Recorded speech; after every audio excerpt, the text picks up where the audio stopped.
சிவகாசியில் அதிமுக முன்னாள் அமைச்சர் ராஜேந்திர பாலாஜியை ஆதரித்து விந்தியா பிரச்சாரம் செய்தார். பிரச்சார வேனில் நின்றபடி வீதி வீதியாக சென்ற ராஜேந்திர பாலாஜி இரட்டை இலை சின்னத்திற்கு தீவிர வாக்கு சேகரிப்பில் ஈடுபட்டார்.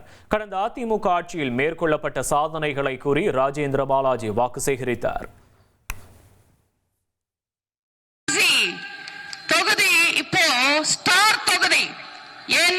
இங்க நிக்கிறது KTR.